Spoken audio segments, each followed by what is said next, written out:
পুনৰ কাঠফুলা খেতিৰ জৰিয়তে উজ্জ্বলি উঠিছে লাহোৱালৰ হাৰাবাৰী অঞ্চলৰ ৰাষ্ট্ৰীয় পৰ্যায়ৰ কাঠফুলা খেতিয়ক মণ্টু শইকীয়া। ৰাজ্যখনৰ ভিতৰতে প্ৰথমবাৰৰ বাবে বুটন মাছৰুম খেতিৰ জৰিয়তে এইজন খেতিয়কে মাহিলী 1 লাখ টকা উপাৰ্জন কৰিবলৈ সক্ষম হৈছে।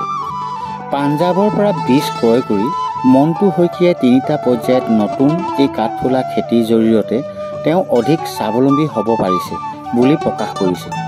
কেজি 500 টকা দৰত বিক্ৰী কৰি থকা বুটন এই কাঠফুলা এতিয়া ৰাজ্যৰ লগতে অৰুণাচল প্ৰদেশত ব্যাপক চাহিদা লাভ কৰা বুলি জানিব পৰা গৈছে।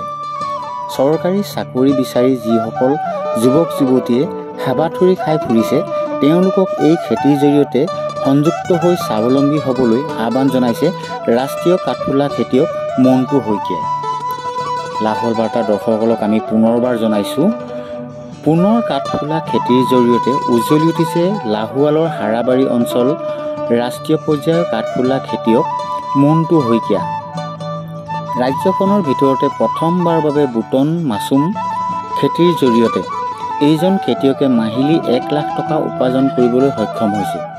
পাঞ্জাৱৰ পৰা বীজ ক্ৰয় কৰি মণ্টু শইকীয়াই 3টা পৰ্যায়ত নতুন এই কাঠফুলা খেতিৰ জৰিয়তে তেওঁ অধিক স্বাৱলম্বী হ'ব পাৰিছে বুলি প্ৰকাশ কৰিছে। কেজি 500 টকা দৰত বিক্ৰী কৰি থকা বুটন এই কাঠফুলা এতিয়া ৰাজ্যৰ লগতে অৰুণাচল প্ৰদেশত ব্যাপক চাহিদা লাভ কৰা বুলি জানিব পৰা গৈছে।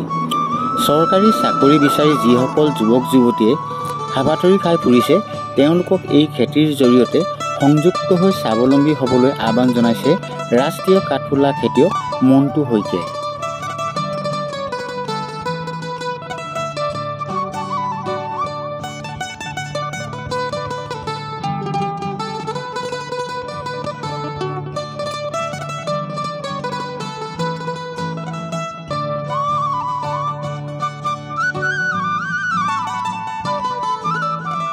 নমস্কাৰ, মোৰ নাম মণ্টু শইকীয়া, হাৰাবাৰী গাঁও, মোহনবাৰী, ডিব্ৰুগড় জিলা।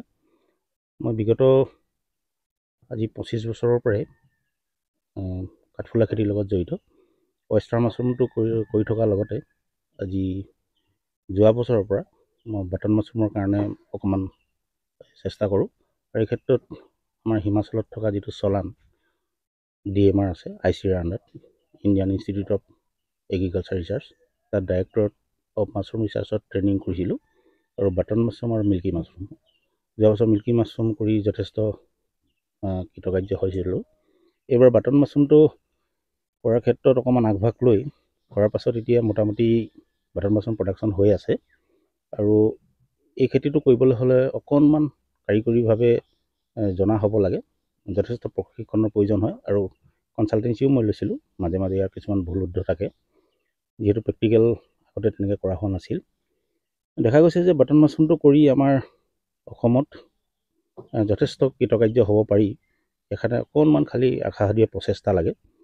আৰু বাটন মাছৰুমৰ মাৰ্কেটখন ৱেষ্টাৰ্টকৈ ভাল, যিহেতু আমাৰ মানুহে কি হয়, অয়েষ্টাৰ মাছৰুমটো যেনেকৈ খায়, বাটন মাছৰুমটো বাহিৰৰ মানুহখিনিও খায়। অয়েষ্টাৰ মাছৰুমটো বাহিৰৰ মানুহখিনি অকণমান খোৱাত অকণমান হেৰি হয়।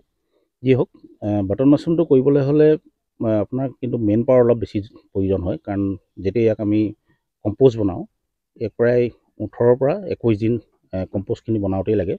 মানে খেৰখিনিক আমি যথেষ্ট ইয়াত অন্যান্য সামগ্ৰী মিক্স কৰিবলগীয়া হয়, যেনেকৈ চিকেন মেনুৱৰ, চাপৰ, আপোনাৰ জিপচাম, এইখিনি মিক্স কৰাৰ পাছত আমি আৰু অয়েষ্টাৰ মাছৰুমটো যেনেকৈ আমি সৰুকৈ কৰিব পাৰোঁ, কিন্তু বাটন মাছৰুম কৰিবলৈ হ'লে অকণমান বেছিকৈ আৰম্ভ কৰিব লাগে। মোটামুটি 1 টনৰ তলত বাটন মাছৰুমৰ কম্প'ষ্ট নবনে, যিহেতু ইয়াক আমি প্ৰথমতে এমনিয়া যিমান পৰা যায় ইমান বেছি কৰা হয়। ইয়াক আমি কনভাৰ্ট কৰোঁ প্ৰটিনলৈ, আৰু প্ৰটিন হোৱাৰ পাছতেই আমি ইয়াত স্পনিং কৰোঁ। আৰু সমস্যাটো হৈছে কি, আমাৰ স্পনো পোৱা নাযায়। সেইটো মই পাঞ্জাৱৰ পৰা স্পন আনিছিলোঁ। আৰু স্পনৰ ক্ষেত্ৰত কি হয়, খুব কোৱালিটি স্পন পোৱাৰ ক্ষেত্ৰত আমাৰ ইণ্ডিয়াত 2-3টামানহে আপোনাৰ ৰেপুটেড স্পন লেব আছে। তাৰপৰা অনাৰ পাছতে আমি এইখিনি কৰিলোঁ, আৰু 2টামান বেচ এবাৰ কৰিছোঁ, অৰ্থাৎ 2টা টাৰ্ম ওলাব। বাটন মাছৰুম একেই অয়েষ্টাৰ মাছৰুমৰ নিচিনাই 3-4টামান প্ৰডাকশ্যন দিয়ে, ফাৰ্ষ্ট ফ্লাছ, ছেকেণ্ড ফ্লাছ এনেকৈ। আৰু ইয়াৰ ইয়াৰ চাহিদা যথেষ্ট বেছি, যিহেতু অয়েষ্টাৰ মাছৰুমটো যদি আমি 1 কুইণ্টেল বিক্ৰী কৰোঁ, বাটন মাছৰুম 3 কুইণ্টেল বিক্ৰী কৰিব পৰা যায়। কিন্তু আমাৰ এটা সমস্যা আছে কি, এইটো কৰিবৰ কাৰণে স্কিল লেবাৰৰ প্ৰয়োজন হয়। এতিয়া পাঞ্জাৱ হাৰিয়ানা ফালে কি হয়, স্কিল লেবাৰৰ প্ৰয়োজন তাত আমাৰ বেলেগ ষ্টেটে পুৰাই আছে, বিহাৰ ইউ পি বহুখিনি মানুহ গৈ তাত কৰে আৰু টেকনিকেল পাৰ্চন আছে, যথেষ্ট তাত চাইণ্টিষ্টবিলাকে সহায় কৰে। আমাৰ অসমত এই ক্ষেত্ৰত মানে যথেষ্ট কৰাৰ সম্ভাৱনীয়তা আছে, যদিও ইয়াত এতিয়ালৈকে চৰকাৰে হওক বা আমাৰ কৃষক ৰাইজেই হওক এই বিশেষ গুৰুত্ব দিয়া হোৱা নাই। বাটন মাছৰুম কৰিবৰ কাৰণে আমাৰ অসমৰ যিটো জলবায়ু যথেষ্ট ভাল, যিহেতু বাটন মাছৰুম ছেপ্টেম্বৰৰ পৰাই কম্প'ষ্ট বনাবলৈ ষ্টাৰ্ট কৰিব লাগে আৰু ডিচেম্বৰ নৱেম্বৰৰ লাষ্টৰ ফাললৈ আমি ইয়াক স্পনিং কৰিব পাৰোঁ আৰু ডিচেম্বৰ লাষ্ট বা জানুৱাৰী ফাৰ্ষ্টত আমি ইয়াক হাৰ্ভেষ্ট কৰিব পাৰোঁ।